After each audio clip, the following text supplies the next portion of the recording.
Good evening. I'm going to crunch for just a second here because it's a cucumber. How can you not crunch a cucumber?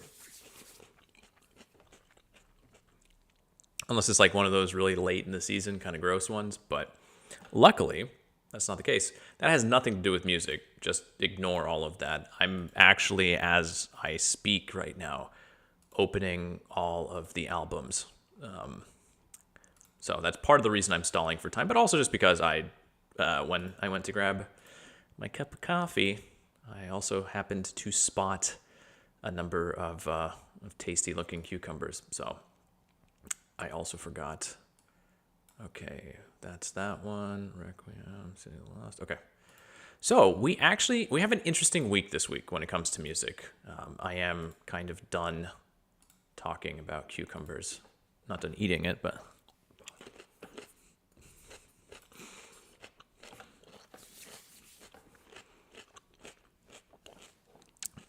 there's like maybe 1 or 2 weeks left of crunchy cucumbers like this, and then they're just gone for the rest of until next season. So I have been devouring them like half a kilo every single day. It's probably healthy. I don't know.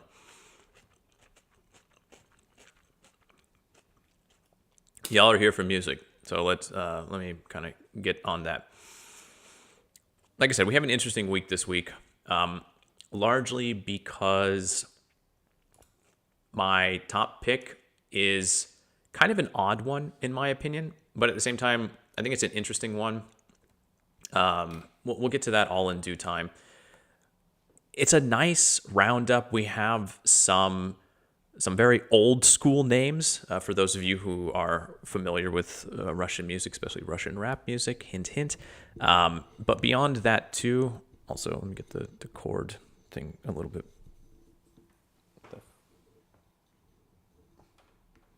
I got another chord laying on top of it. Whatever. I'm not going to dick around with that right now. But just in general, we also have kind of a surprise, not really a surprise, but a second release from a group that is also quite large. Regardless, it was just like a nice mixed week. Some of them are straight up from the last week. Some of them are slightly older. But all in all, it is it's a pretty nice selection, all things considered. Now there are 1, 2, 3, 4, 5, 6, 7, 8, 9, 10, 11, 12, 13, 14. There are 15 releases that we're going to go through, although I will actually say I consider it to be more of 17 releases. So keep that in mind. That's kind of a little, I don't know. Well, we'll talk all about that more towards the end.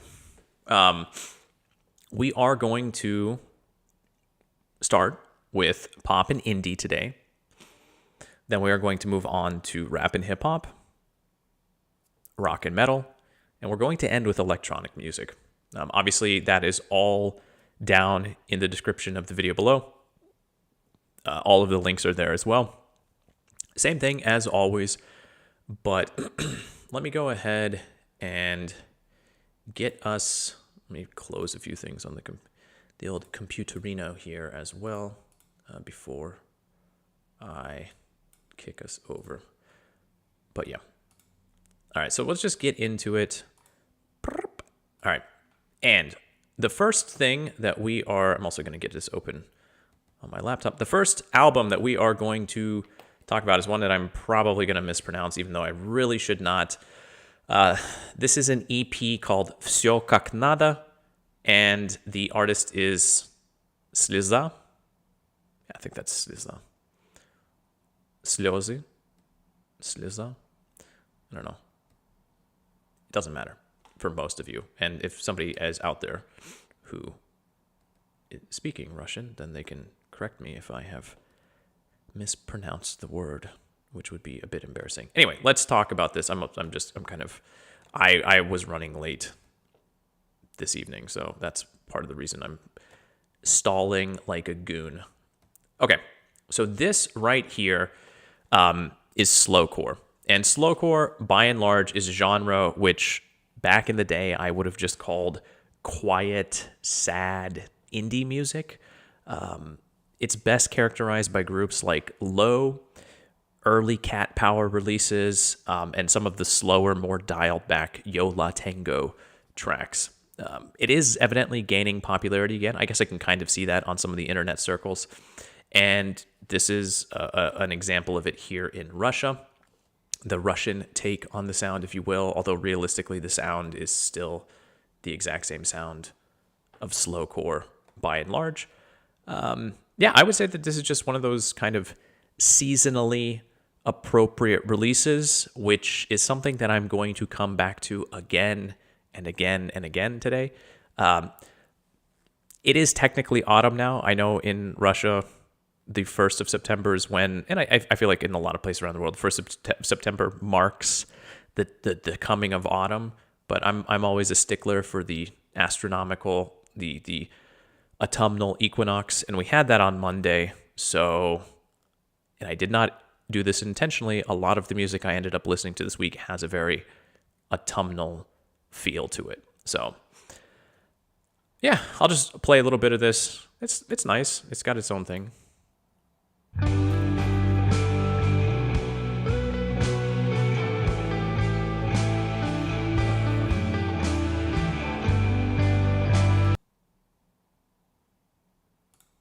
I gotta be real. I have to double check and make sure that like my headphones are working, because I was I don't know if anybody could hear the music just now. I'm not entirely sure. I'm gonna be like for real. Let me just double check here.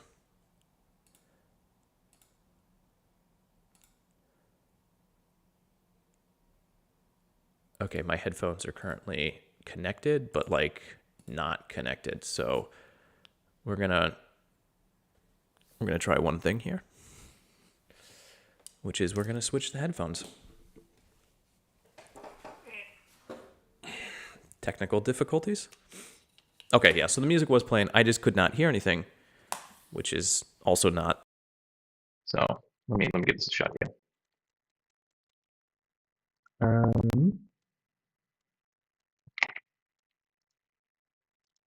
Dag nabbit, what's going on here? Okay, they're kind of connected. This is slightly frustrating. Well, at least those of you in the audience are mostly familiar faces, I'm assuming. So you can just sort of, I don't know. Yeah, I've got like it's playing back now, but I hate screwing around with this. It feels like it should not be. Let me retry one last time here.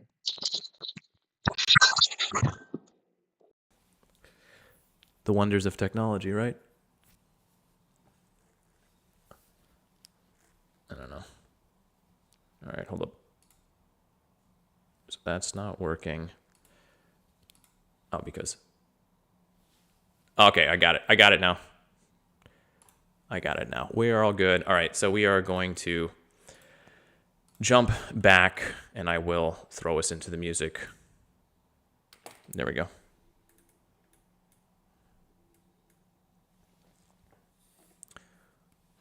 Yeah.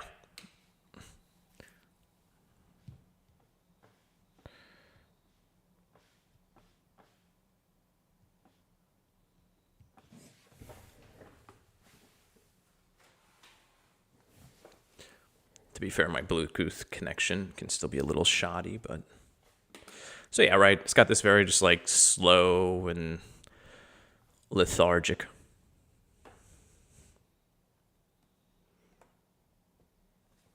Right. It's what would have like again. Do I feel like this deserves to be something called slowcore? Not really. Like I said, it just feels like a slow, sad indie song. And it feels kind of insane to just be like, that is what I want to do as a genre. But then again, like, I guess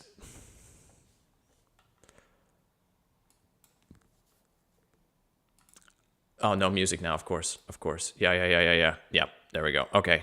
I'm an idiot. All right, there we go. I think we're good now. I think we're good now.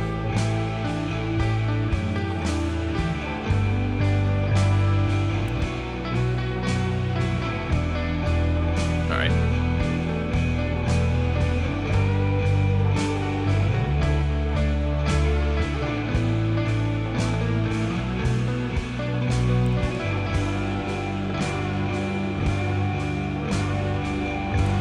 I really got to get the delay on the chat figured out as well.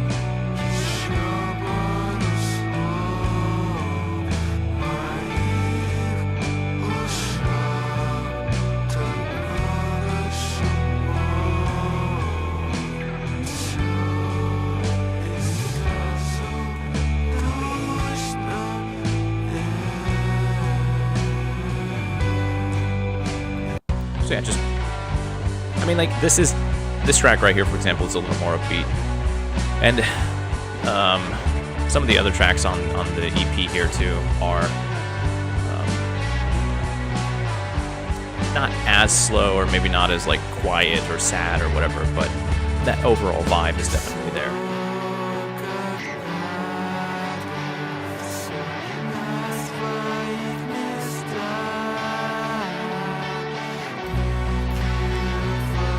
Evidently, this sound is seeing a resurgence due in part to musical choices on Netflix, but I mean, like, I feel like this is one of those sounds that if you look across the current musical landscape, especially here in Russia, it does feel like it kind of fits in with that doomer vibe that is quite prevalent here.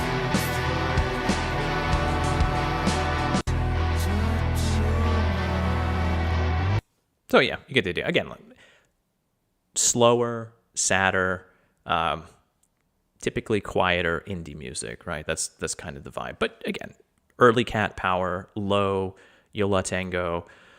There are probably some other groups in there that I just am not really familiar with. But that is the EP Всё как надо, or Everything as it should be, or Everything as it needs to be. And yes, how you pronounce the group is slezа,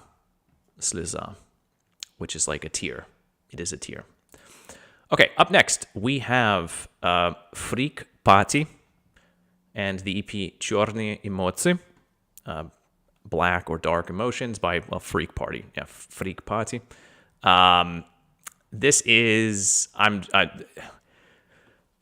This is really what feels to be, I forgot to do the cover with the last one, but I'll do it here. This feels kind of like the common Russian pop music style these days, at least on the internet circles, which is a dash of rap, a smattering of harder rock sounds, some dark electronics, for sure, with those glitchy moments in there as well. But the pop vocals and the overall song structures are just like, they're just pop through and through, right? It's a pretty formulaic in that sense. It's very short. To me, this is a musical donut, if you will. It's very light and not super filling, but it's kind of enjoyable for a few minutes, right?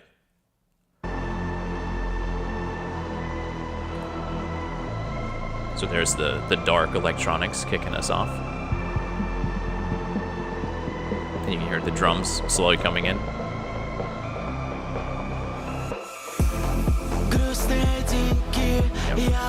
I guess it's more of like a not hip-hop necessarily, but more R&B-ish.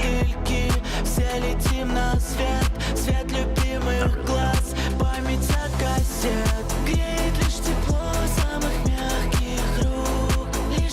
But this is definitely something that in some circles would be labeled as rap nowadays here in Russia, which just blows my mind. There's the rock.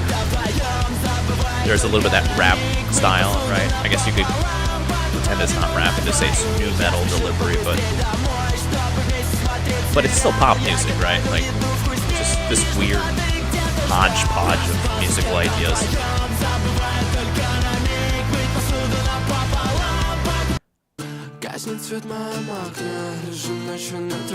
And like, there's nothing There's nothing here that feels significantly different from a lot of artists. Right. I don't know. This is the 2025 version of like Skater Boy, like that sort of just like dumb ass chorus, but like whatever, who cares?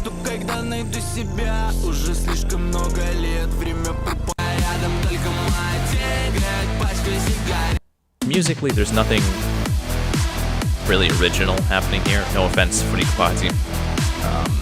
But at the same time, it's dumb and enjoyable. Like I said, musical, don't it? Not the stuff that you would want to be listening to non-stop, but for 10 minutes.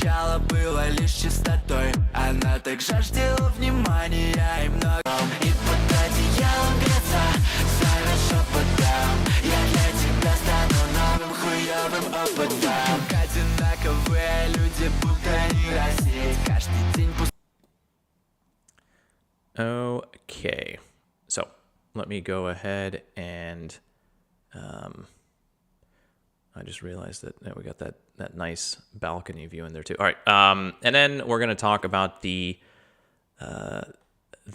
sort of, I guess, the best pick for pop and indie this week, which is Радость моя, and the artist is Anna.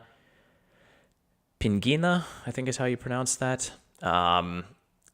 So, first of all, not a big fan of the artwork. I do feel like this is just that AI slop. I really do not know what else it could be. And that's fine. Small artist, but I still would prefer her older album artwork was at least a little bit more original. Besides that, in the past, she made this kind of quaint indie folk. And this is actually her first album in 12 years. But this is something that is a lot closer to folk-tronica or kind of more modern indie electropop, even moments that sound a bit like trip-hop here. And so I listened to a bit of the older music, and it was definitely pleasant. But this is more modern, more appealing to a wider audience. It's more dynamic and more emotive. Yeah, I'll just play it here.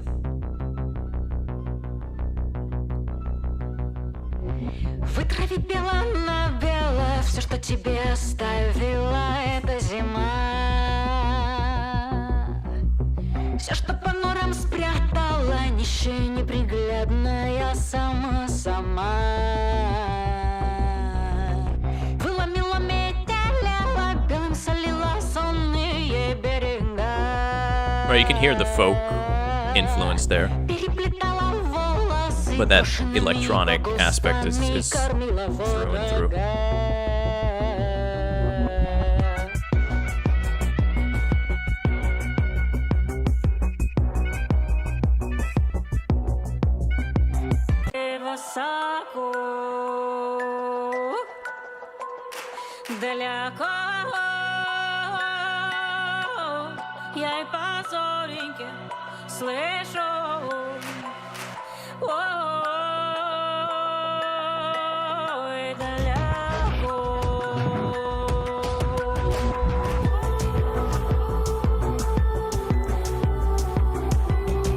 There's a lot going on here. It is actually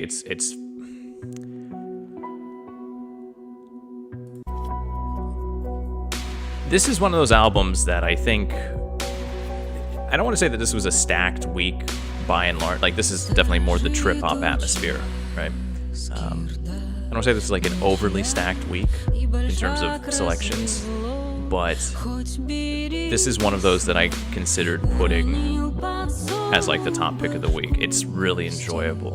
I just don't think, and it is maybe one that I will come back to. Very likely I'll come back to this and realize that it's a much more engaging listen, but I also kind of wanted to have a different discussion at the end.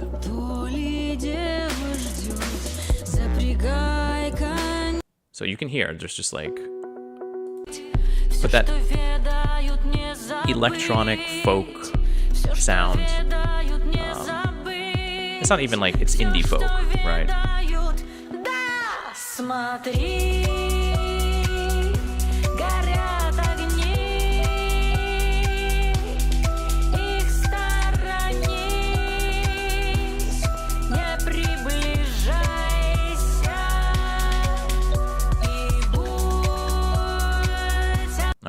one more snippet.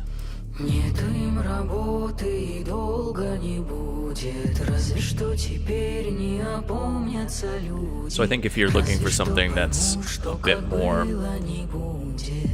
traditional sounding, this album right here is going to be a good choice. It definitely leans into the music, like the sort of traditional music of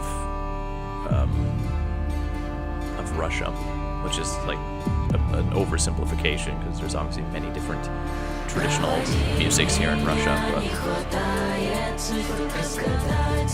But I think what most people would expect when they think of Russian music, just with a much or a very modern take on it, and it works. It works very well. So yeah, that is Радость моя, or My Joy, and Anna, Pingina is how we are going to pronounce that. I am going to do one thing here real fast. Actually, I'm not going to be able to. So, all right, I guess for the stream, we're just going to have I thought I could get the, what's the word? It was something I noticed when I was dealing with this earlier. And I don't know, I hate the fact that, like, you can see the dumb box on the floor. I'm gonna kind of like cut myself off a little bit. We'll see if that works at all. I know it's not really that important. It's not important at all, but anyway, moving on, we are going to talk about rap and hip hop, and that is going to bring us to this first one right here, and that is, there we go. I managed to, the delay, I just managed it. The first album that we are going to be talking about, or the EP, is Saudade, which is a Portuguese word. I don't remember what it means. It doesn't really matter. The artist here is Murovei, and this is a release that is going to make me, and it makes me feel like those of you out there who don't speak Russian probably feel when listening to this music, because I do not understand a single word that this man is rapping. That's because he is from Belarus, and he is rapping not in Russian, but in Belarusian. I have no idea what's going on here lyrically, so I am just vibing out. And it's good. The vibes are solid. I know that it doesn't quite, in that sense, fit into the rubric that I set out for myself with the Russian music, but I did discover this in a Russian music group, and I did not really understand that it was from Belarus until I did a little bit of digging on this. There are a lot of languages, folk languages, right? Tatar, Bashkir, right? There are all sorts of different languages across the country, so I was listening to this, and I just figured it was one of those. So yeah, anyway, let's just give this a listen so you can get the vibe.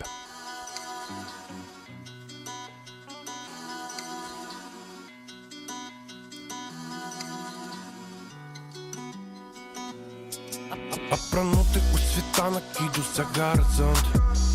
Моя солодощ, моя миловица. Так тяжко не пить, а тульде. Так тяжко напиться. Великий жмень з неба зорок кришталь. Я з'їм і потім зап'ю криницей. Волоси пам'яті я зрезу амаль ножницями, чаровницями. Родная бахня. I don't know what's going on, but I don't know. It's got a very classic sound as far as I'm concerned.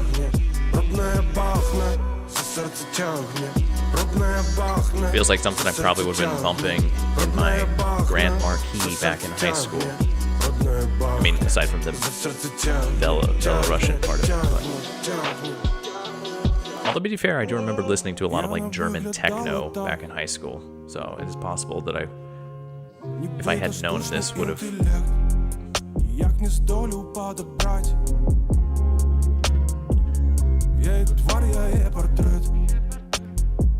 mean, I do understand a few of the words, like some of them are the same between the languages, but.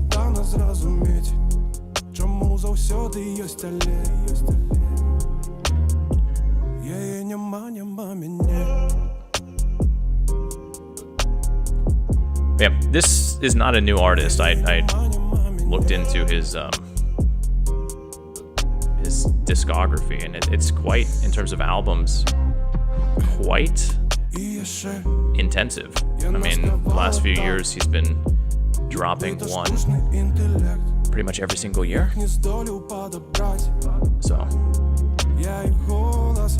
So yeah, my first introduction to him. And yeah, so maybe who knows? Maybe the next time there's a full length, I'll highlight it as well. Although it's a little bit harder for me to judge it. And anyway, it doesn't matter. That is Saudade, the EP from Murovei, out of Belarus. I do like the album artwork though too. Like this is what I'm talking about. Maybe it's AI generated. It theoretically could be, but probably not. Probably just like a print that was used. But who knows anymore? God damn it! All right, the top rap pick of the week is КАРА-ТЭ 2 by Smoky Mo. I'm not going to pretend to be an expert here. Not at all. I know the history of Russian rap, though not as long or as deep as that in the United States, is still respectably complicated with its own legendary figures and albums. And one of the figures and albums that you see again and again anytime discussion of Russian rap and like the roots are brought up is Smoky Mo with КАRA-ТЭ back in 2004. That is considered like a sea change moment or a watershed moment in Russian rap. I have never listened to it myself. I'm going to be completely honest, but I can recognize the impact it left. I have seen it mentioned so many times, and I've heard Smoky Mo discussed. Even when I first moved here back in 2009, I do remember discussions with people who were somewhat in the loop with Russian rap back then, and I remember hearing Smoky Mo, and I remember thinking it was kind of a like Smoky Mo reminded me of Smoky Po, which is a dish that we used to have for dinner. Anyway, that is beside the point. I just remember, and that was 15 years ago, right? So even back then, it was one of those things just like Smoky Mo is the artist. I also know that over the years, all of the subsequent releases by Smoky Mo were met with either derision or disappointment, as nothing could live up to that first breakout album. Here on the sequel to КАРА-ТЭ, it seems like most people online have kind of agreed that while nothing will ever live up to the heights of the first, Smoky here feels fresh again. Now, again, I cannot compare it to the original, but to me, this has the feeling of like an old rapper rediscovering his sound later in his career. And it's a situation where, like, you know, sometimes it feels like that sometimes happens nowadays, where what was a sound that 20 years ago was super popular and then fell out of favor now has become fresh again, just because we've been away from it for so long. This feels like 2000 era rap. I'm all for it. There are lots of good guests here. We've got Miyagi, Lokdog, Basta.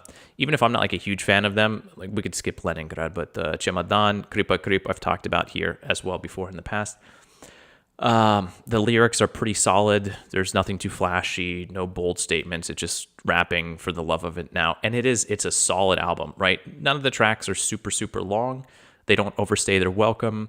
But I mean, like 25 tracks. I mean, it feels like it should be a little bit longer, but let's just jump into it here so you can get a feel for Smoky Mo.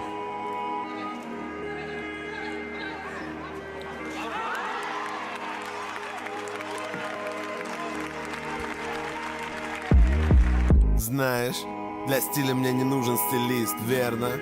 Снова родился, снова как лист белый. Да, наши грехи, он отдал свою жизнь большой кусок.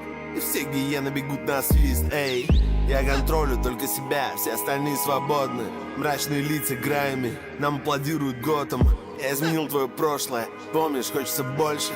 Но по итогу все получат то, что положено, Ты так, бум, и вновь кого-то не стало. Совместимые с жизнью раны. Восстал из мертвых, пересобрал себя заново. Слева и справа бандиты, их ладони пробиты. Молодой бык не понимает, что по итогу станет жертвой кориды. Корида, корида, корида. Like I feel like this revival sound at this point in time is kind of overdue for a comeback. В темном коридоре выйду на свет, чтобы принести кому-то горе. Ирония судьбы, я ничем не болен. Я всего лишь пуля, и я рвусь на волю. Моя сестра боль, я грызу плоть. There's definitely a little bit of storytelling here, but it's not over the Я не top. звезда, алым цветом обрисую ночь. И отправлю спать в преисподнюю. В моем стиле шуметь, когда тишина. Моим новым домом может стать твоя голова. Говорят, пуля дурак, но нет. Я как заботливый папа могу выключить свет. Я просто пуля, надо мной нет никакого бога. Но стану, блядь. And I feel like this is probably the track right now that is getting the most attention. I could check real fast.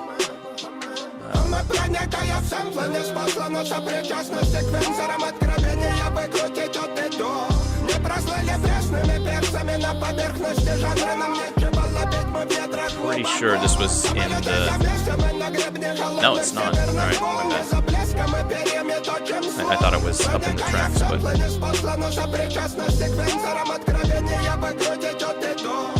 But you could maybe get why. I feel like when the album dropped, this was the one that was charting. Miyagi is definitely kind of the reason for that, probably.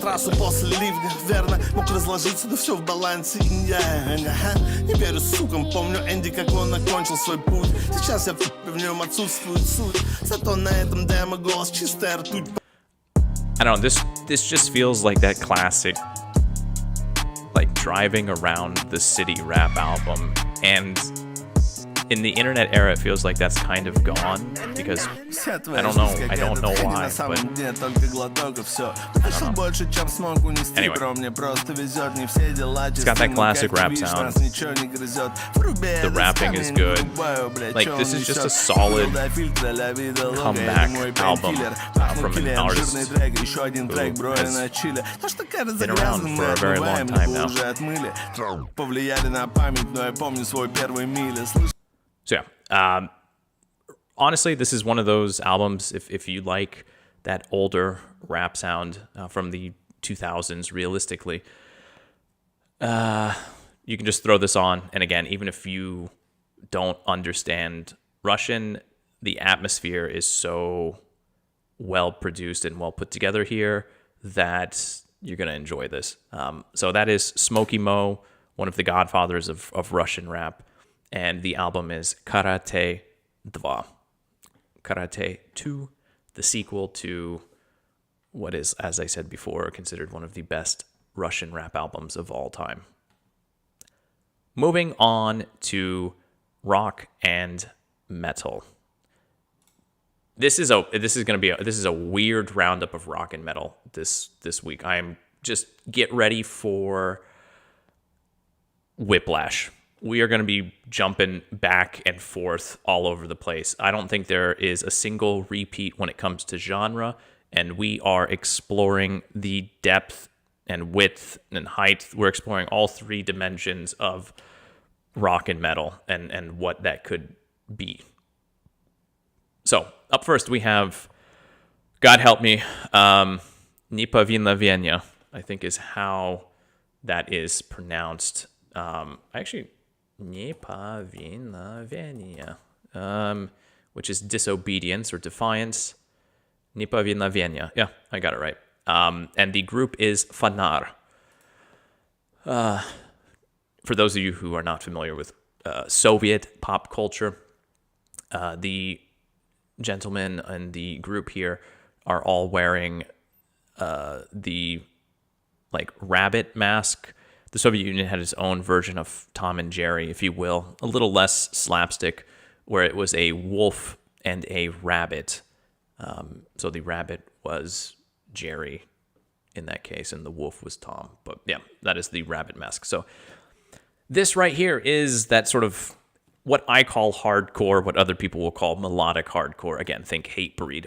Out of Samara, it's not focused on the existential quagmire that the genre kind of waded into about a decade ago, but it's the sort of pissed off at the ills of society, that vitriol and the struggle against those problems and the protest.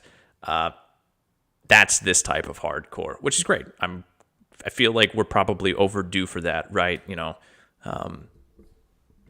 Rage Against the Machine's not coming back, but if hardcore could kind of take us back in that direction musically, we probably need to go there. But there are a lot of fresh sounds here in the hardcore mix. It is more metal, to be sure, but the fact that it is not the same, just like, as much as I love Hatebreed, it does get kind of repetitive after a while. Here, the songs are varied just enough that it doesn't feel like you're listening to the same thing over and over again, and I think that is great. So buckle in, buckle up, whatever. Here we go.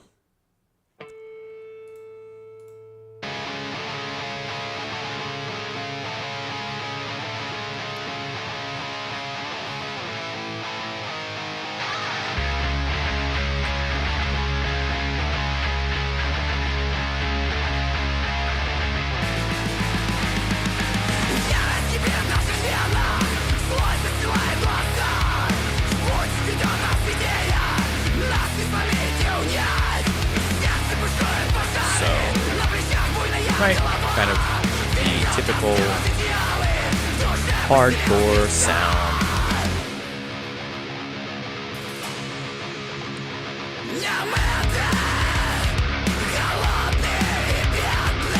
But all right, so we're gonna jump around.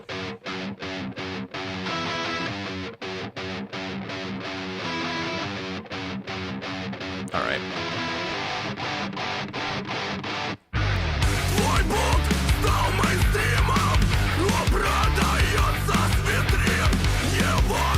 So that you can hear the melodicism there, right? It's definitely.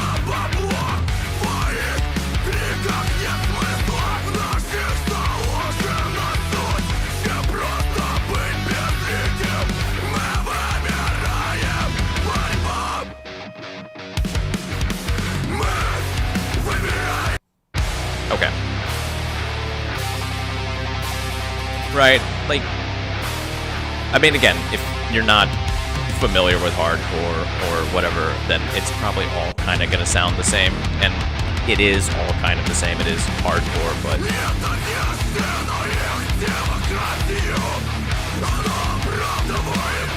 all right.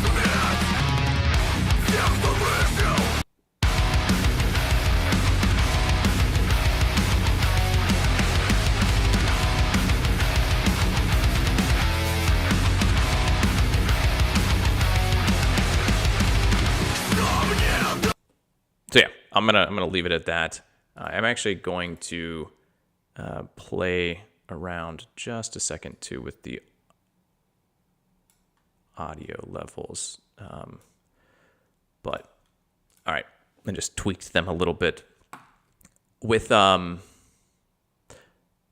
So the EP here is Neповиновение, which is like defiance, or well, yeah, we'll go with defiance. And the group out of Samara is Fångar. Again, what I would consider to be like the classic hardcore sound. That's just what I always, when I hear the word hardcore, this is what I think of. And yeah, it's solid. It's 7 tracks, right to the point, and it's pretty meaty. Beyond that, though, we go to an EP. There are a bunch of names attached to this, but the one that we're focused on is Tom's Diner, and the EP here is Hhrupkaya, which means fragile, and that is exactly what this is.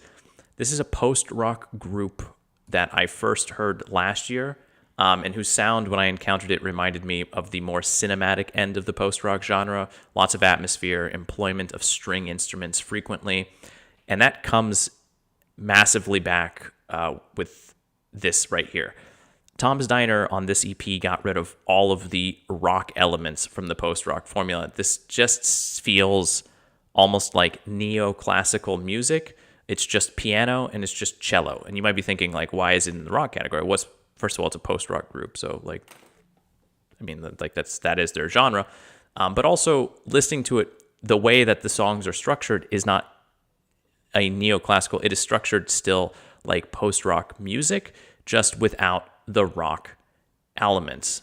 I'm just going to go ahead and start playing some of this so that you can maybe hear what I'm talking about. Wait, someone I wanted to do. I do hope that Tom's Diner goes back to their sound, their sort of original sound, or the sound that I heard last year from them. But this is a nice experiment from them, and kind of like ideal music for the fall. It's a bit cold and gray, but then in turn, it's also vibrant and kind of like full of color and life. It's like looking out the window on a damp, late September morning, only to then go outside, feel that brisk air on your face, and take in the colors of the foliage. I realize I'm talking over it, but you can hear how it might be like neoclassical, but if you think about this with getting rid of the cello, for example, and the piano, and replacing them with like a guitar and a rhythm section, and you can kind of hear how this has that kind of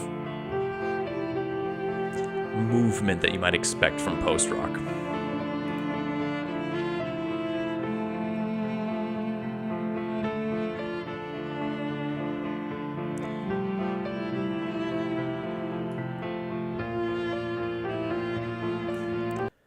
I told you we're going to have whiplash. We just went from hardcore into neoclassical post-rock, if we can even call this post-rock at this point in time, which I'm going to. That's what we're doing.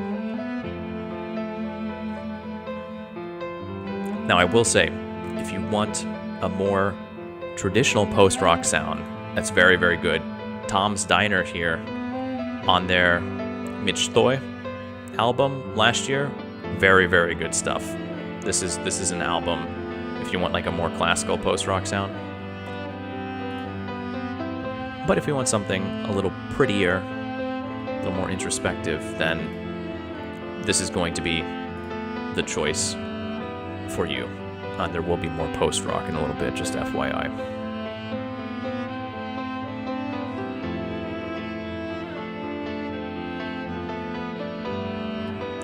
So yeah, very beautiful, very delicate, very fragile music, and that is what we have. That is the EP Hruupkaya, and the artist, the group is Tom's Diner. Okay, dokie. Next up, we have Ospa. Ospa or Ospa? Ospa, probably. God damn it. I'm just not pronouncing stuff today. Or I am, and then I'm pronouncing it correctly, and I'm second-guessing myself, which is something I love to do when it comes to Ospa. Yeah, it is Ospa. Sorry. Ospa is smallpox, just so you know. Ospa 1959. Or 1959. Ospa 1959. Good God, how do I... This is a weird one. It's a tough one to describe. The album artwork, too, is a trip in its own regard. This is a metal release that is probably better at a slightly lower volume and with headphones, which often feels anathema to the metal genre as a whole. This is a mix of DSBM, which is depressive suicidal black metal, / black gaze, and then post-rock, post-metal, right? We got those two ends of the spectrum. The atmosphere, the heavy distorted cries of animalistic pain buried solidly behind, so that's the sort of black metal elements, but that's all buried behind music that is structurally more post-rock, post-metal. So depending on what aspect of the song you're focusing in on, the genre can really shift. If you're focused more on the instrumental end of things, then you're going to feel more of that post-rock, post-metal. Let's just say post-metal for simplicity's sake. If you're really digging into the like distortion and the vocals, and even some of the tremolos and maybe some of the drumming aspects, you might feel more of the black metal, black gaze elements there. This is definitely not the type of thing that I would want to listen to year-round as post-metal or post-rock. There is definitely something here, and I do love that genre, but just the addition of that DSBM into it feels a little bit too much at times. But this, again, feels like perfect autumn music. It's bleak and cold like Tom's Diner that we just listened to, but it's lacking the moments of quiet beauty that Hruupkaya had. It's more of the screaming into the void level of fall dreariness. It kind of fits the Russian words taska or chandra. So let me just go ahead and play some of it. So.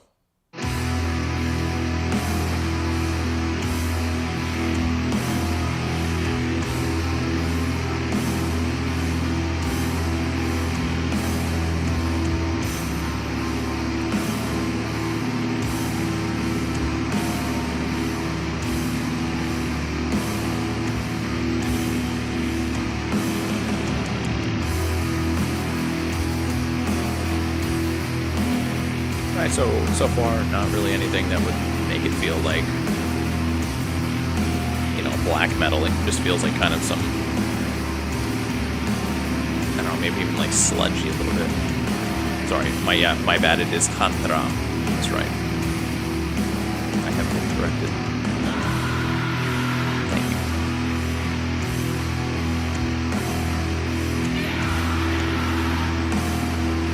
you. So, you can see how we have like these two. If you're just focused on this aspect, you're definitely getting one track. But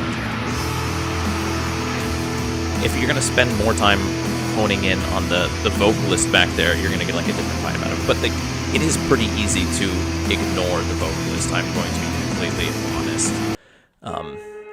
Not always, but. The final track, too, is a weird one. I'm not really sure what to make of it.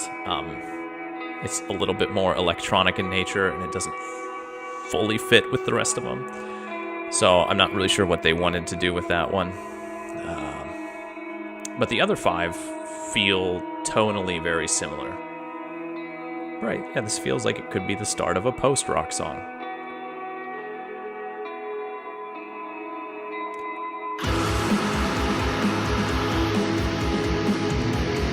And this feels more like black gaze, right? So in some senses it's a chameleon of an album where depending on how you look at it, it does feel like it sort of blends into your point of view about the music in its own way. But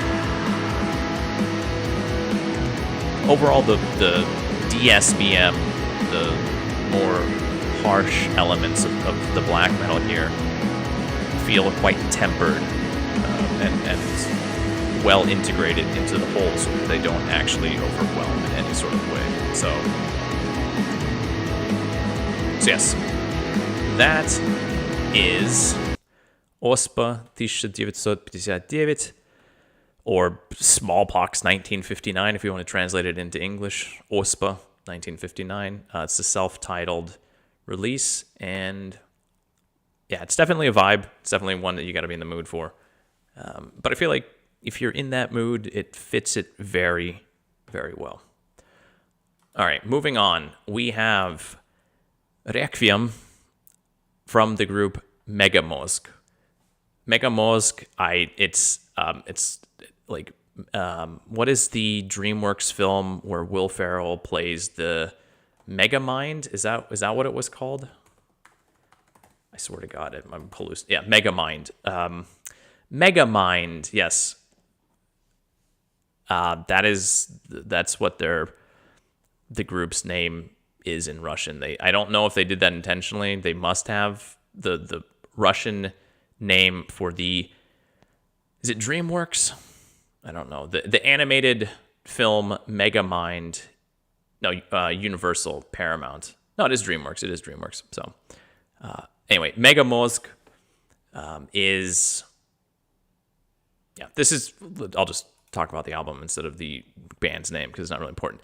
Definitely have a little bit of a Slipknot sound, or a Slipknot vibe there. We got three dudes here in masks going for the scary, even got kind of the jumpsuit thing going on. That is not an accident. This is the group's third album in as many years, and this is just new metal. It mixes the sound of Slipknot's first self-titled album with their Volume 3, and then the first Linkin Park album, Hybrid Theory.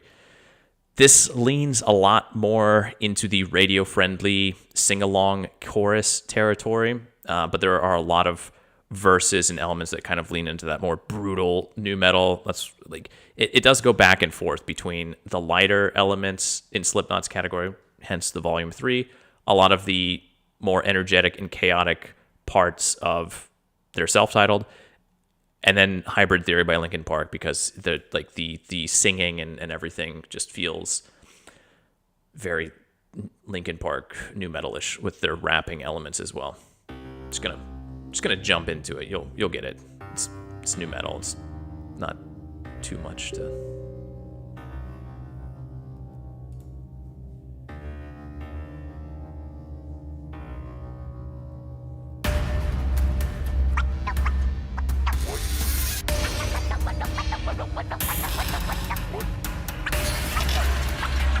Also, the record scratching feels like just one of those things that I'm forever going to associate with early Slipknot.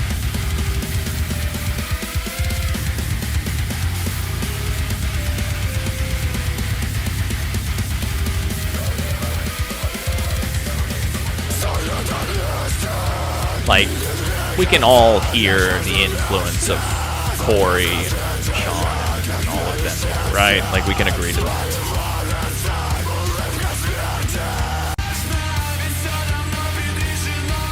But then we get to the chorus. I accidentally skipped over the chorus, but...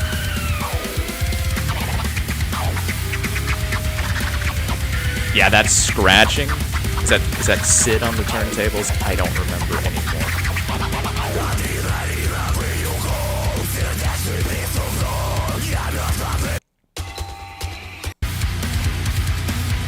So, again, new metal is back. It's hip. It's cool again. I feel like it's probably cooler now in 2025 than it was in like 2000, which is fantastic. We got the rapping, the obligatory rapping. I want to find the chorus though. Hold up.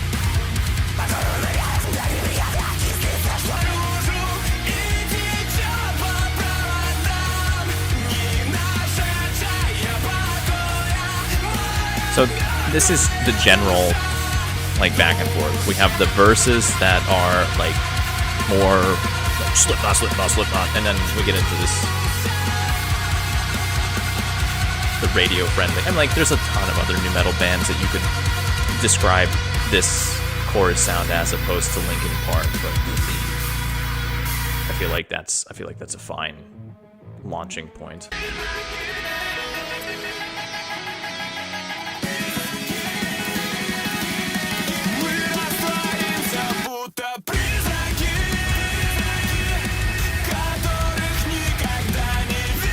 This is just straight up like the Russian new metal sound of, I don't know, 20 years ago at this point in time. Alright, I suppose you could say the Russian metal sound.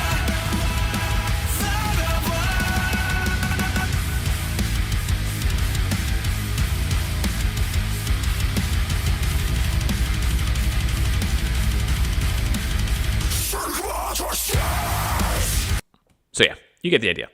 That is Megamozg, and the album is Rekviem. If you're looking for something that's gonna kind of scratch that new metal itch,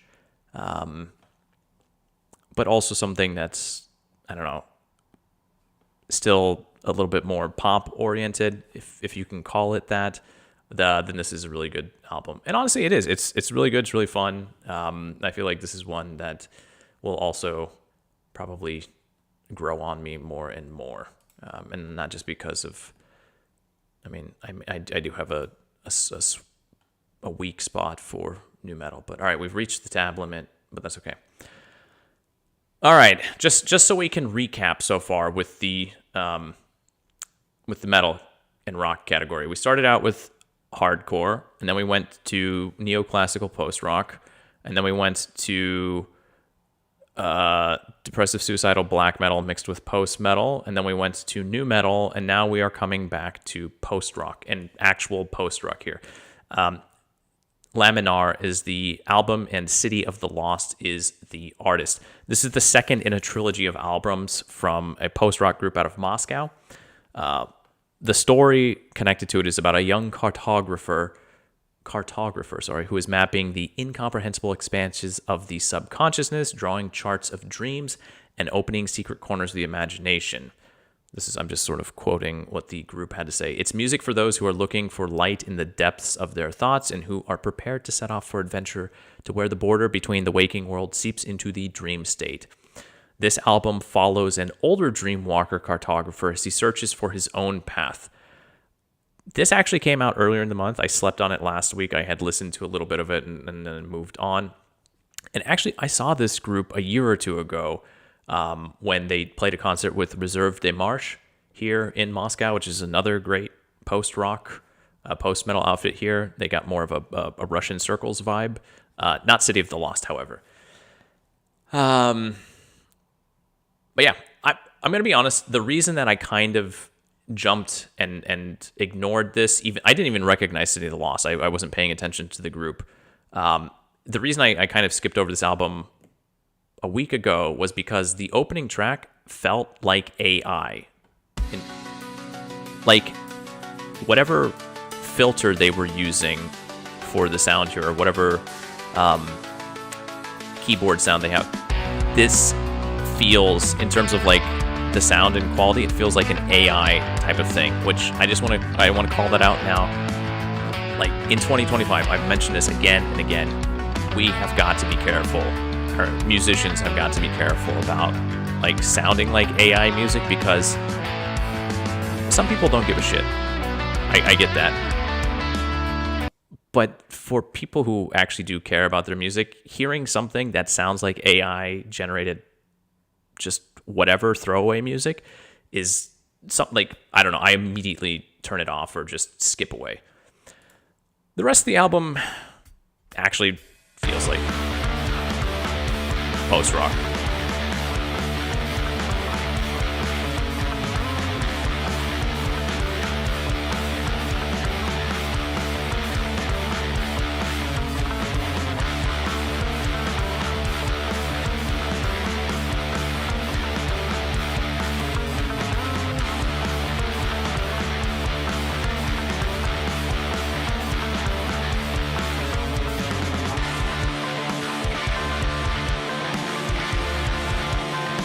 I love post-rock when it's done well. It's just so...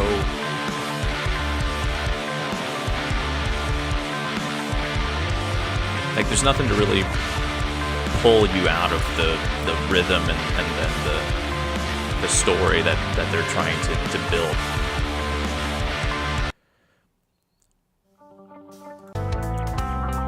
And it's not all fast and intense, right? I want to point that out. With this album, the thing that's nice about it, and maybe it's because the whole like dream cartographer idea, there are a lot of different sounds. There's a lot of the reverb, a lot of that kind of dreamy type of sound, and I'm sure that is intentional.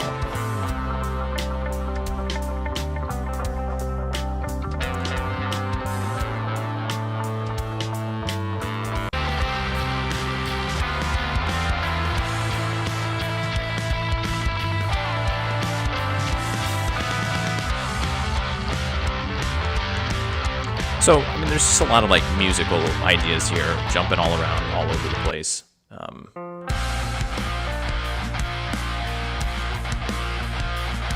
like I said, in terms of post-rock here in Russia, in Moscow, this is one of the three groups that I can kind of think of off the top of my head who do it well. Who I actually have a few of their albums. I think I have 2 of them in our CD player out there.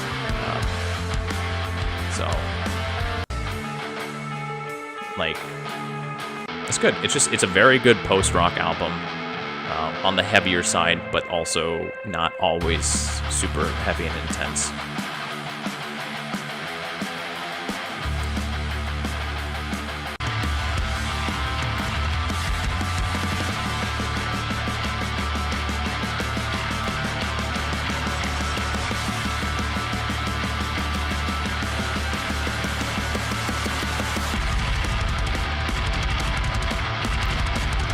Honestly, that feels like probably the track that they're going to be closing their concerts with for the next period of time. But anyway, that is Laminar, and the group is City of the Lost. Really good stuff.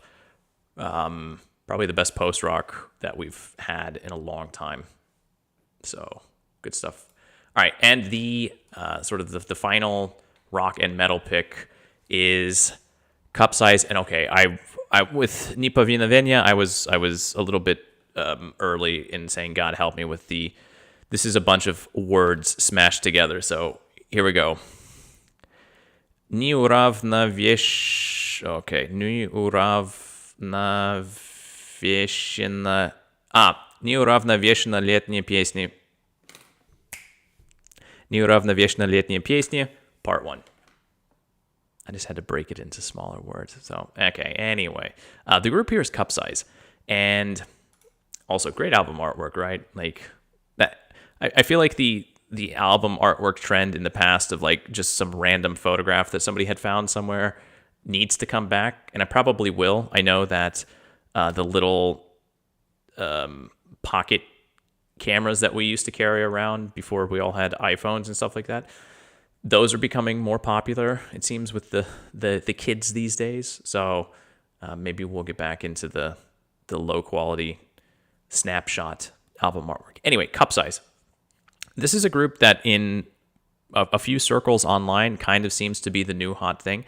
They released an album in April, and I missed it. I intended to go back to it because I was having a conversation with somebody I know here. And I was asking them what they had been listening to, and he told me CUPSIZE. And I was like, damn, that was something I had meant to check out, and now this guy I know was telling me about it, and then I just never got around to doing that because, yeah. This is lo-fi, grunge, pop punk, or something like that. The first descriptive word, the lo-fi thing, is really the only thing that kind of makes sense sonically immediately. The grunge is what the band themselves use. To me, it feels a little bit like Ariel Pink, just with more rock energy. The songs definitely, they're written by young people, so it is going to click with young people. In the lyrics department, full of allusions to violence towards people who allegedly are abusing somebody, about getting drunk and dying in a car crash, being in toxic relationships where you want to gouge the other people's eyes out. It's not like really lyrically healthy music, but it is energetic, it's infectious, but thankfully not in the same way as the song about AIDS. Неуравновешенно. I'm pretty sure that we'll get to that in a second. I'm just going to play the music so you get an idea. I love this first track though. I'm not like, it's so, the lo-fi there is too, right? Like, you got that.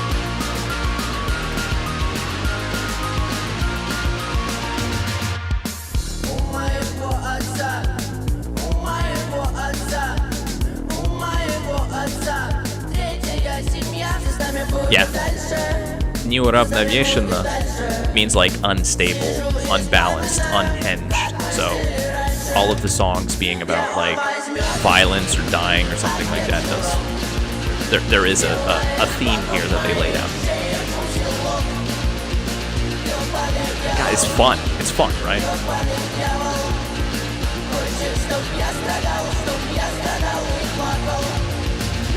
Он возьмет ответ шнуром, делает вокруг моих шеек узелок.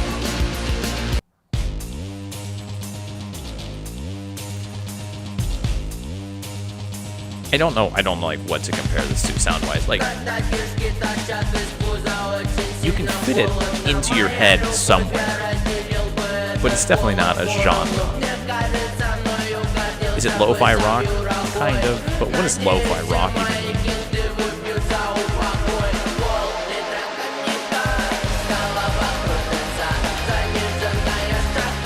It's got that kind of like fast, kind of silly pop punk energy as well too.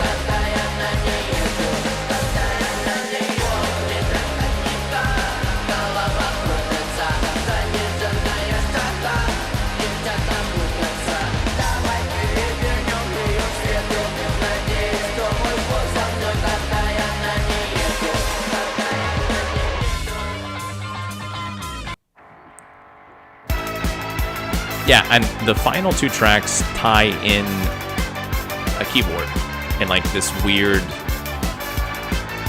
like busted ass, I don't know. It's not post-punk. I mean, like there's a post-punk vibe on this track for sure.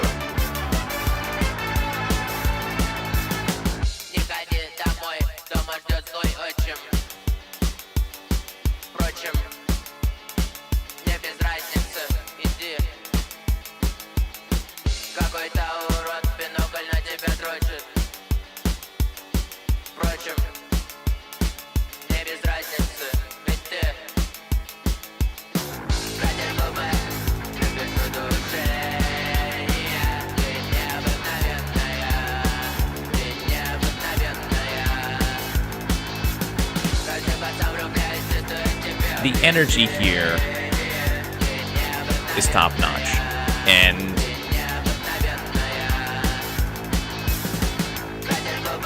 in some ways, I think I had the most fun with this album this week.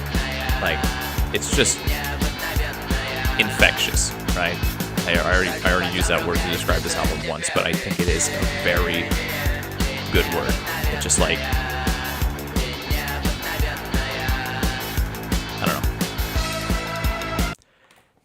It's a very fun album. It's a very short album, just clocking in right around 22 minutes long.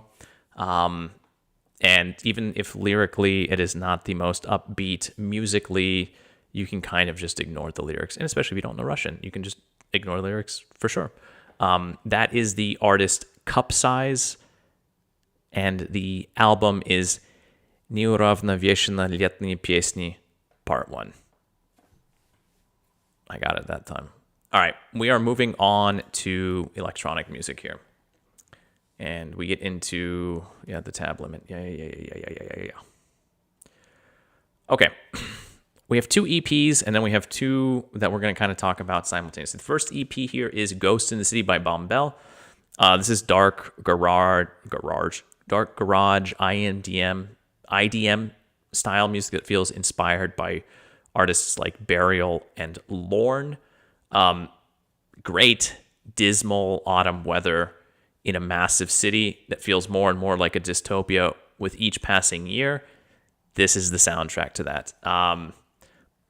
So it's perfect for Moscow, though it's not the cyberpunk dystopia that the album artwork does seem to lay out. But let's just jump into it.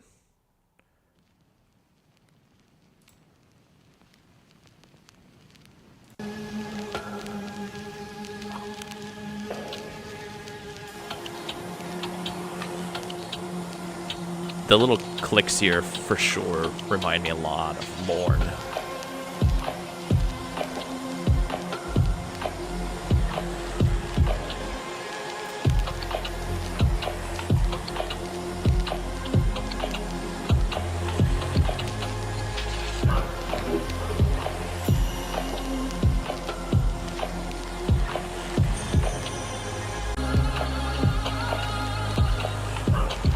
I believe this is the first release from this artist as well. So.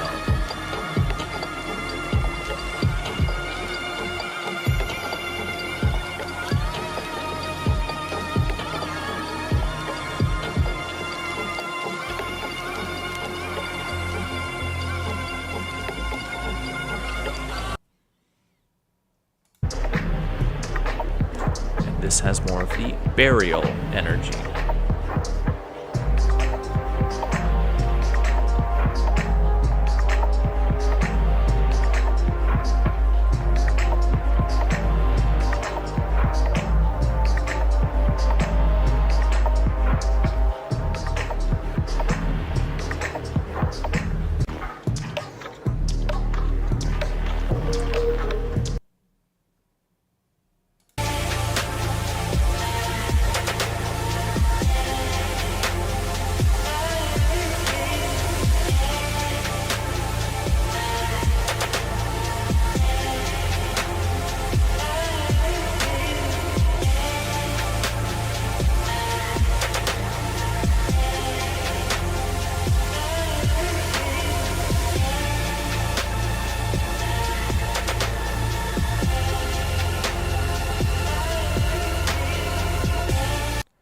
So yeah, you get the kind of vibe. It is, as I said, it is your autumn soundtrack to the season in a cyberpunk dystopia. That is Ghost in the City EP from an artist called Bombel. Okay. Now, we have another EP. This one here is F is for Father, and the artist is Alexander Malkov. After the death of Malkov's father, he created this in an attempt to express his internal state musically. The result is this collection of tracks, 6 of them, kind of exist in the middle of the Venn diagram of ambient soundscapes, IDM, and neoclassical music. IDM is the least represented in the Venn diagram there. It is there from time to time, nevertheless. It reminds me quite a bit, not always, but quite a bit, of the Ghosts 1 through 4 albums by 9 Inch Nails. It's kind of dark and gloomy overall, which again, after the the death of the father scenario is a bit understandable, but there are feelings of warmth and hope and, I don't know, like looking forward into the future. So let's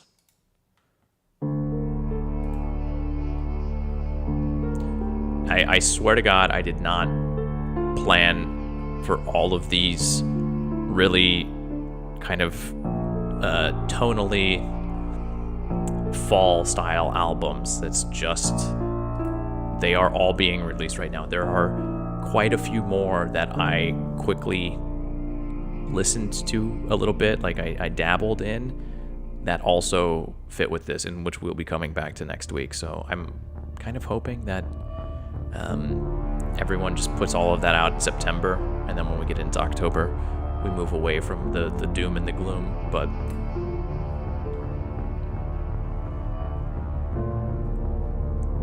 so you can hear the piano, we got the neoclassical thing, but then there's this soundscape, like with the atmospheric going on with the electronics.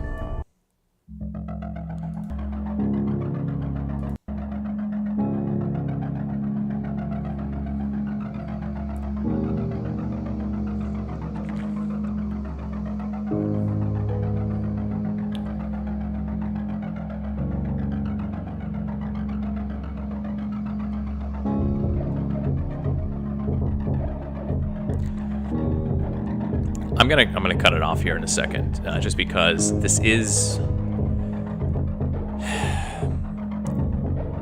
it's a release that is best just sort of sat down with and listened to in full. There's no real melodies per se, or no persistent melodies. There are no motifs. Obviously, there are no lyrics. It is very much atmosphere and emotion, and trying to share an emotion or an internal state via music. And so I think it's successful in that, and I think it is still like a very interesting, and I suppose depending on where you are personally, perhaps even a powerful listen. So it definitely is, and regardless, it's a very autumnal listen. So, yeah, I'll cut it off there. That is the EP. F is for Father, and the artist is Alexander Malkov. Okay. Now, we are going to talk about the final two simultaneously. Let me close that. We have Tvojshen is the artist here, and it's Tvojshen with Batlam on the second album. We have Headroom and Crisis. There's a lot to talk about here. Now, I just want to point out real fast, we have an hour basically on the first one, and we have over 3 hours on the second one, on Crisis. And when I said that I had 15 albums we were going to talk about, but I considered it more to be 17, when I was counting albums, because I usually keep count just to see like kind of how long I'm going to be talking, I feel like 3 hours is something, this would have been broken into 3 discs back in the day. So I'm going to count it as 3 for my own, tally. Tvojshen, I'm assuming that's how we pronounce his name, Tvojshen, has been incredibly active this year. Also, album artwork is fantastic, and they both are very appropriate for the album. So Tvojshen has been incredibly active this year, which it feels like when I was looking through, because he's already put out like 2 things that I have seen this year, and I don't think I've talked about him yet. And I was just like, damn, he's on fire this year. But when you look at his back catalog, and let me just go ahead and open it quickly. When you look at his back catalog, which basically goes back to 2023, you just kind of realize that he is constantly, like, he even released something that he's constantly putting out music, right? It is just nonstop. A lot of times it's just singles, but 2025, July, another album of 20 tracks. And then in 2025, in June, another album. And then an EP in June. And then another album in May. Like, he is out of control. And you're like, okay, 2025 is just his year, I guess. Another album in 2025. Another album with Batlam in 2025. This is one that I listened to earlier. Another EP. But you go back, 2024, it's an album and an album and an album. He is putting stuff out at just an ungodly pace. And a lot of times that would be problematic. But for the music that he's making, it doesn't feel like quality is slipping. It does feel like there's that. So let's talk about what music is. On Headroom, which is, I'm going to call it the solo release here, it feels like a jam session, but with electronic music. What I mean by that is it feels like the artist sat down with some ideas and just kind of improvised while recording. They don't feel aimless. It's just like the album doesn't have some coherent planned idea, which is kind of how Crisis is too. I'm just going to play a little bit. This, like, Headroom feels like one of those electronic albums that while you're listening to it, it feels like the type of music that if you were on an acid trip would probably send you spiraling into just like god-awful territory. Not always, but there's like a lot of just... I couldn't figure... There is another... It's maybe like Square Pusher a little bit at times. No, not Venetian Snares. I don't know. I couldn't figure it out when I was listening to it, and I obviously spent many hours listening to this artist this last week. Like, this right here theoretically does have the Burial sound, right? That kind of like UK dub garage.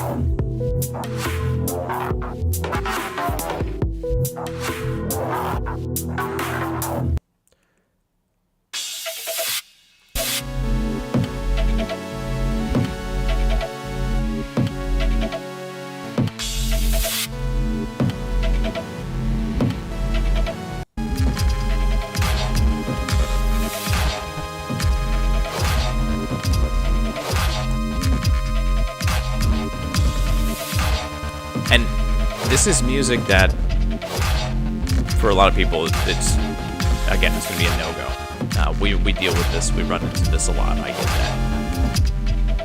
I want to like play some of the songs too that I did not favorite, just so we can.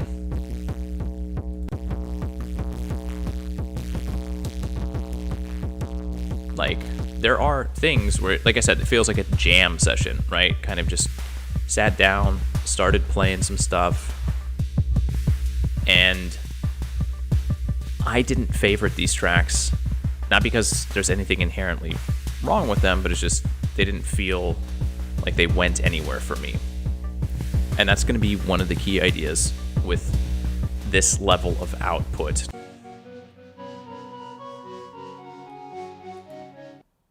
Because there are a lot of good and interesting tracks here. They're kind of scattered throughout. And on the one hand, you could critique this, saying like, why not just trim the pad and leave it all on the floor? But as I showed you with the artist's output, like, he just is constantly writing music and putting it out. And if here it does feel a lot like electronic music, and it does kind of have this like weird, I don't know, the album artwork fits perfectly. Crisis is another beast entirely. This is an album which is all over the place. The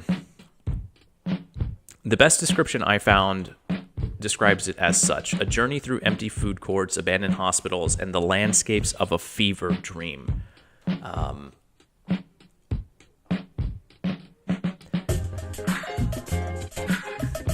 Like, you have this, which opens the 41-track onslaught, which you're just like, this is really pleasant. This is the type of thing, like, yeah, this is good. And then the next track is this. It is tonally all over the place. And I normally would complain about that, but like I said, there is something here. There are tracks on here which honestly feel like they're ripped out of a horror soundtrack. But then there's other stuff that's just like really light and beautiful and uplifting. There are things that really run the whole gamut of mood and emotion and just anything that could be considered electronic music in general. So why am I talking about this? What's the point? If this is all over this is not like a coherent album in any sort of way, or is it, or what is it? I want to talk for a second, not about Batlam, but about another artist that starts with the letter B. And that's Buckethead. And I think when I was listening to this album here, I'm sorry, I jumped off of it. I do want to turn it down a little bit.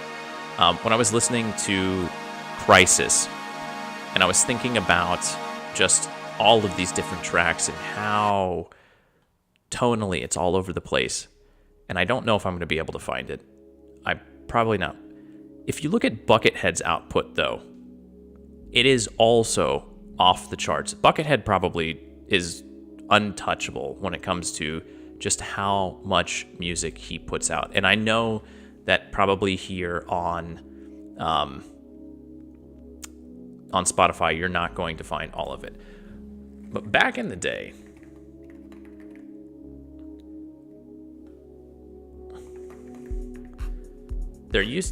oh, it's not there. Buckethead released a set of 13 albums. We're going into Wikipedia territory here. Yeah, 2007. They were simply numbered. There was 1 through 13, and all of them represent a letter in the phrase "in search of the." There are 13 letters in search of the. this was something he just handed them out, and it was a very limited time thing. You can see, right? In search of the, for a total of 567 hours. 2007, I remember with my friends back in the day, none of the tracks were titled. Here, the tracks have titles for sure, but listening to those Buckethead albums back in 2007 and 2008, where you had untitled albums with untitled tracks, it was just a dump, a music dump from the artist. But it never felt like it was just worthless. What it felt like, it was an artist who was in a state of mania and constantly creating. And while not all of those ideas were winners or things of that nature, they all had something there. And I remember we would listen to those albums, the In Search of the albums, and we would sit around and we would be listening to them when like we were hanging out, and we would just like think up of titles to the names, like whatever was kind of floating through our heads, or if conversation we had and something clicked with the music, we would come up with titles for some of those tracks. And I think on my iTunes, or I should probably ask some of the guys from back then, we had like random titles. Most of them were untitled, but every once in a while there would be a title to one of the tracks and it was connected to a story. Obviously, that's not the case here. You can't sit and listen to these tracks. But if you look at the titles, and the tracks are all in alphabetical order, right? So that also maybe explains why the sequencing feels a little out of place. Crisis was recorded from July to September, which is a very short period of time when you consider it. And it feels like one of those situations where these two were just recording, and they would finish a track and they would have some association with it, and that would be the title. And instead of thinking about how do we make this fit, how do we make this flow, how does this all fit together, they just were like, let's just put it out there. Let's just put it out there and let people sift through it and discover it. And as a listener, that can also feel a little bit insulting at times, because you want a finished product, but there are certain artists that you kind of just expect to have to do a little bit of digging with. Yeah, right, like this, what is this? Well, it takes time. These albums, for sure, Headroom. The Headroom album, which is all twойщен, is very much like just a straight up electronic album. It is still a little bit bouncy. It is more rhythmic. It is more melodic, but it is still very experimental. Crisis with tvойщен and Batlam feels like a pair of artists in a manic phase where they are just churning out so much, and for them it all means something. They all have titles. These are all things that they sat down and obviously came up with. They had some sort of association with it. Could they have kept all of this and then divided it into a bunch of different albums or EPs that would have been a little bit more thematic? Yes. But every once in a while, it is kind of fun to just sift through all of this. There are tracks here, like I said, that feel perfect for a spooky Halloween vibe. There are tracks here that, like this one, just feel like something that you would turn on if you want to relax and maybe drift off to sleep. There are ones that actually feel like fully developed musical tracks as well. And it's 3 hours. It's a very long listen. It's a listen that when you put it on, you can drift off and lull into a lull, and then a track will snap you out of it because it's going to be so dissonant at some point in time.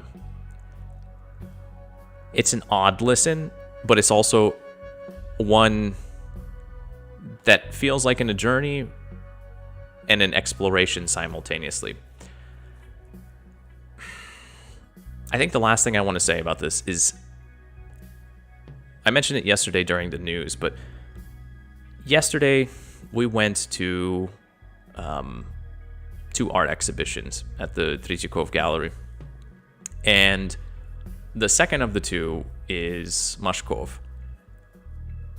Or no, and it didn't matter. Mashkov and Deneka. Both of them, and this is quite common with the art exhibitions, had the different sketches for the pieces of work. And it wasn't just for pieces of work that were just like sketches and little side projects that the artists had done. And this kind of feels like this. This feels like an exhibition of sorts, a musical exhibition of sorts, where some of these tracks, right, like On the Plane at nearly 15 minutes long, are these like stories, these massive musical pieces in their own regard. Maybe they're very subtle, maybe there's not much going on in them, but there is a through line. And then you have My Depressed Wife at 2 minutes, which is just a sketch. But put all together, it feels like not a retrospective like a museum exhibition would be, but it does feel like an exhibition of sorts, a musical exhibition of, in this case, two artists who got together and just worked and created and created and created. And so while this album, or I guess realistically, like I said, sort of these three albums, this what would back in the day of discs been a set of 3 discs. While this might not be the most interesting listen or the most cohesive, I think as an idea, and again, the album artwork here kind of fits this weird smattering of ideas. It's a collage in a sense, and it's a collage of a lot of different things going on. Crisis represents something which we don't see all that often, I feel like, in the music industry anymore, which is like these just massive dumps of music that aren't an artist simply unloading a bunch of tracks so that they can rack up more listens on Spotify, like, Kanye West or Drake love to do, but more of artists who actually like just made a bunch of music and are less interested in sitting there and perfecting everything and more interested in just putting stuff out and letting the listeners find what is interesting to them. And while this is music, which I think is not really going to be like in the long term something that we're going to be talking about, it's not something that realistically I'm going to be coming back to at the end of the year. I think as a concept, it's something that really stuck with me this week, and I wanted to highlight that this week because we don't see that very much anymore, and maybe we never did, but it feels like sometimes quantity is better than quality, right? Not always. Most of the time it isn't. But in certain situations, there is an argument to be made. And I would say that with Crisis, that argument could very well be made. So that is Crisis by Tvojshen and Batlam. And that, I guess, is the final album that I'm going to talk about this week. So yeah, that basically does it. It was kind of a lot. Realistically, too, I listened to more full-length albums this week than I have in a long time, which was also a little bit exhausting, I'm not going to lie. We'll have to see. Next week, we will technically be in October, but you know how the rules work here. Because next Friday is the first Friday of October, next week we will still be talking about September releases, so I'm going to try and get through as many of them as I can. I've already had a listen, or a brief listen to bits and pieces of them, so... But yeah, hopefully there was something interesting there. It was like this week felt like it was way all over the spectrum, just in terms of even within the various genres, and which is good. It was kind of refreshing. It was a very interesting week. I feel like the only thing that was missing was something maybe jazzy, and it's just honestly because I did not get around to finishing. There is a jazz album that we're going to be talking about next week, but. For now, that's going to do it. I'll be back next Thursday at 10 p.m. Moscow time for more music. And then I'll be back on Sunday at 9 p.m. and Wednesday at 9 p.m. to give you updates on what is going on here on the domestic news front, and realistically just like blathering on about whatever else is Russian related that strikes my fancy. I'm going to wrap it up. Everyone have a good evening, a good afternoon, whatever time of the day it is. Take care of yourselves. I will see you when I see you. And until then, пока-пока.